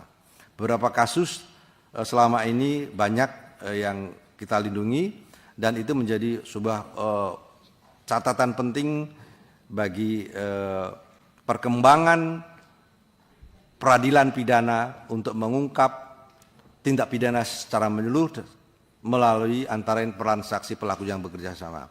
Oleh karena itu pentingnya pengaturan saksi pelaku dalam RKUHP, karena kejahatan terutama terhadap kejahatan yang serius atau terorganisir dan atau kasus yang sulit pembuktiannya untuk membantu mengungkap tindak pidana secara menyeluruh. Lebih lanjut terkait dengan maksud norma saksi pelaku ini, dalam pasal 69 terhadap pengaturan saksi mahkota. Pada kesempatan ini kami mencermati konsep saksi mahkota tersebut, apakah memang sudah tepat karena sudah ada ketentuan peraturan perundangan tentang saksi pelaku. Dan ini pada kesempatan ini maka perlu adanya rumusan tentang saksi pelaku yang diatur di dalam RKUHP. Yang intinya adalah usulan kami perlu diatur di pasal 69 bahwa tersangka, terdakwa, terpidana berhak mendapatkan penanganan secara khusus dan atau penghargaan apabila bekerjasama dengan dalam mengungkap kasus atau tindak pidana dan seterusnya, dan penghargaan kesaksian sebagai dimaksud berupa keringanan penjatuhan pidana, pembebasan bersyarat, remisi tambahan dan sebagainya. Dan dalam praktek tentu ini sudah dilakukan, sehingga KUHP mendatang diharapkan dapat mengatur saksi pelaku serta tentu perlu melihat regulasi yang sudah ada. Kemudian pasal 170, dalam pasal 170 bahwa tentang saksi mahkota ini kami memberikan masukan perlu ada dipandang perlu menurut pendapat kami adalah perlu dirubah sedikit sehingga kita mengambil atau mengadopsi dari pasal 70 yang sudah ada. Pak Ahmadi, Siap. sebetulnya kalau mau dibacakan kan panjang nih dan Ya. sudah disampaikan ke kami. Tapi kami justru belum dapat yang Bapak sampaikan tadi di pertama tadi, yang PowerPoint. Kami belum dapat. Nah, jadi gini Pak, menurut kami yang paling penting terkait LPSK ini adalah sebagaimana ingat dulu waktu kita memilih bapak-bapak dan ibu kemarin kan ya, kita ingin memperjuangkan ini LPSK. Apakah namanya disebut nomenklaturnya LPSK atau lembaganya masuk di dalam KUHP yang baru berperan. Nah, saya pikir yang Bapak sampaikan cukup ya. Nanti ini kan sudah kami terima. Tinggal nanti kami minta satu orang perwakilan komisioner ya, didampingi dengan tenaga ahli Bapak atau staf ya, berkoordinasi dengan tenaga ahli kami dan BK DPR. Saya pikir ya teman-teman ya, perlu merumuskan pasal yang konkret terkait eksistensi LPSK ini di dalam KUHP nantinya. Ya. Mungkin nanti bisa besok atau seterusnya nanti berkoordinasi dengan Kabakset kami. Nanti Bu Kabakset koordinasi dengan Pak Sensi dari Badan Keahlian DPR ya kan ya. Nanti menjelang pembahasan nanti kita bisa komunikasi lagi. Mungkin itu ya Pak ya, cukup dari LPSK ya, nanti pendalaman nanti Bapak ada waktu menanggapi lagi. Siap. Mungkin siap kurang untuk lebih gitu bergabung. ya Bapak Ibu LPSK. Siap bergabung dan norma Ya. yang Bapak sampaikan sangat perlu diatur di dalam Oke, ya betul. Kita secara prinsip kayaknya kita sepakat ya Pak Adang, kan ini kita sebagian besar juga kan mengikuti waktu kemarin terakhir kita memilih bapak-bapak ibu ini kan sangat strategis kalau LPSK ini memang harus ada di KUHP. Apakah namanya LPSK, apakah disebut nomenklaturnya, apa memang lembaganya digambarkan dalam KUHP yang baru ini. Oke? Begitu Siap. Pak Siap. Ahmadi, rekan-rekan. Siap. Ya. Terima kasih. Segera bergabung, berikutnya ya Pradi, kami persilakan 20 menit ya, lebih dikit nggak apa-apa, tapi nanti gantian kalau ada yang mau ngomong boleh aja langsung di mix ya. Ya, silakan Pak. Baik, selamat pagi. Assalamualaikum warahmatullahi wabarakatuh.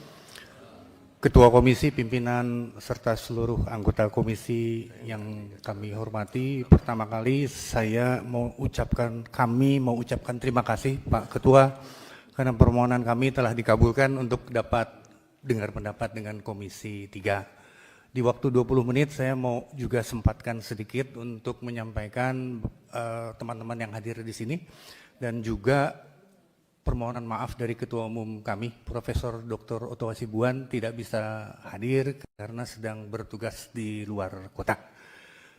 Yang berikutnya juga saya nanti mohon izin Pak Ketua untuk yang menyampaikan presentasi, saya dibantu oleh dua rekan di sebelah kiri saya. Yang pertama adalah Pak Dr. Reva, Wakil Ketua Umum, kemudian Pak Nikolas adalah Ketua Bidang Kajian, kemudian Pak Herman Syahdulami adalah Sekretaris Jenderal kami, kemudian Pak Adardam Ahyar, Ketua DKP dan Sekretaris Dewan Pembina, kemudian Profesor Firmanto Laksana sebagai Ketua Bidang PKPA, di belakang juga ada tim kami Pak Erwin, ya di bidang kajian, Ibu Riri Humas, kemudian Pak Jutek Wakil Sekjen, Ibu Anita Wakil Bendara Umum, Pak Haren Wakil Sekjen, Ibu Rilen Wakil Bendara Umum, di belakang ada Pak Aladin sebagai kajian, dan kemudian Herman Sitompul, Pak Herman Sitompul. Mengapa Bapak diberi kesempatan? Karena Ketua Komisi 3 itu anggota Pradi Pak Oto. Siap Pak, terima kasih.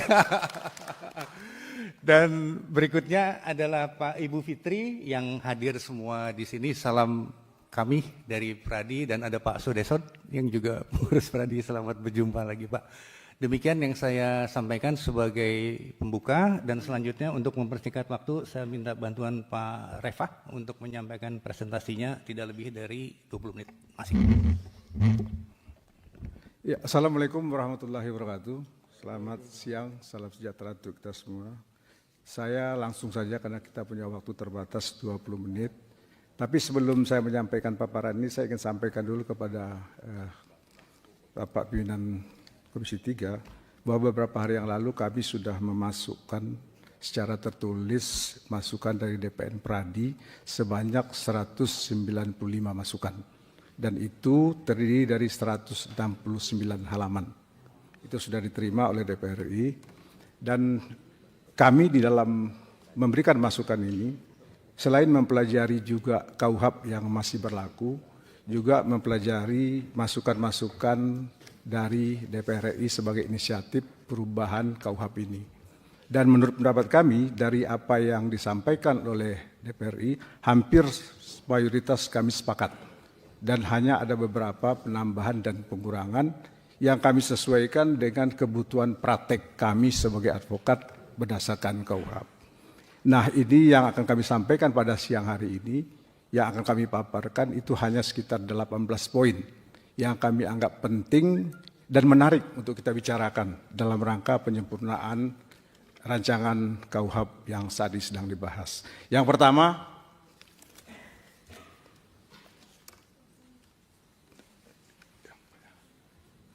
ini yang pertama adalah terkait dengan penambahan objek pra-peradilan.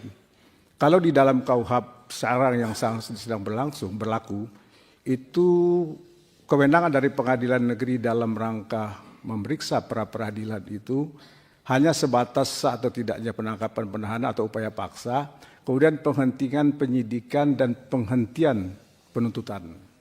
Nah, kami melihat bahwa yang menjadi objek pra-peradilan di dalam KUHP ini, kami merasakan masih ada kekurangan.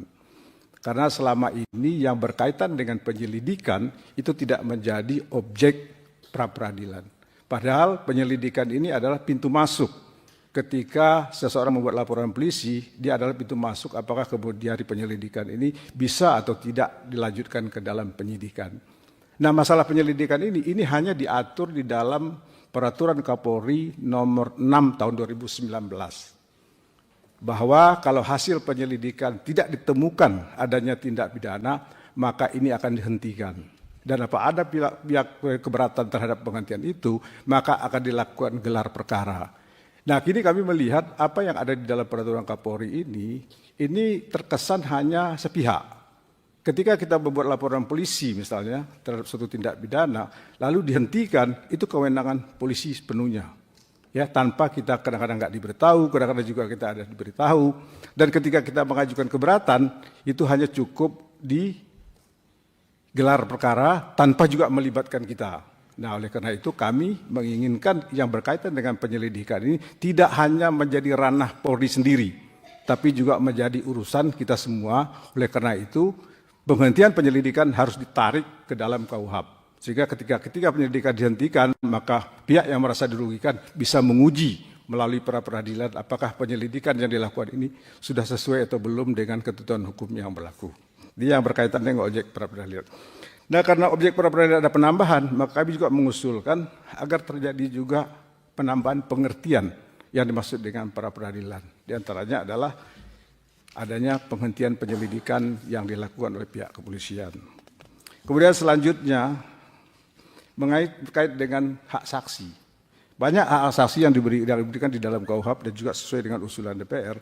Tapi kemudian kami ingin menambahkan bahwa saksi itu tidak dapat dituntut secara hukum baik pidana maupun perdata atas kesaksian, atas kesaksian atau laporan yang sedang atau akan diberikannya. Nah, ini kami perlu mendapatkan perlindungan terhadap saksi ini agar ketika seseorang menjadi saksi, dia betul-betul ada rasa aman. Kalau dia menjadi saksi atau dia dijadikan saksi atau dia ingin membuat sebuah laporan polisi, kalau dia merasa kemudian apa yang dia laporkan itu kemudian jadi ancaman bagi dia, maka khawatir dia akan sulit mewujudkan apa yang menjadi hak-hak dia. Selanjutnya, perluasan berita acara.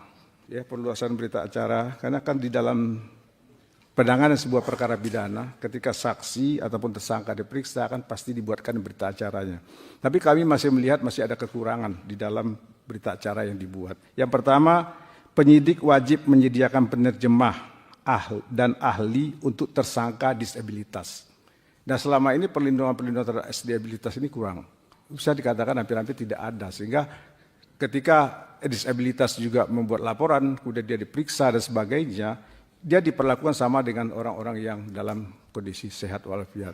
Nah, oleh karena itu untuk mereka ini harus diberikan perhatian khusus. Kalau mereka mempunyai disabilitas atau difabilitas, maka ada kewajiban bagi penyidik untuk menyediakan penerjemah dan ahli. Jadi tidak cukup hanya datang dari dia sendiri. Ada kewajiban negara untuk memberikan bantuan kepada mereka agar mereka bisa memberikan keterangan sesuai dengan apa yang menjadi tujuan laporan yang dibuat, atau kalaupun seandainya mereka menjadi tersangka, mereka akan memberikan keterangan sesuai juga dengan apa yang seharusnya mereka sampaikan.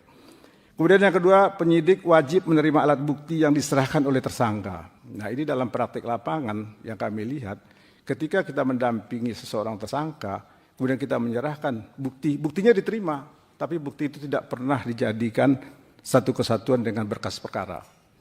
Jarang dijadikan satu. Ya, oleh karena itu sekarang harus ada kewajiban. Kita berhak menyerahkan bukti, dan bukti itu wajib diterima dan dijadikan satu dengan berkas perkara. Kemudian yang ketiga, penyidik wajib memberikan turunan BAP kepada saksi maupun tersangka.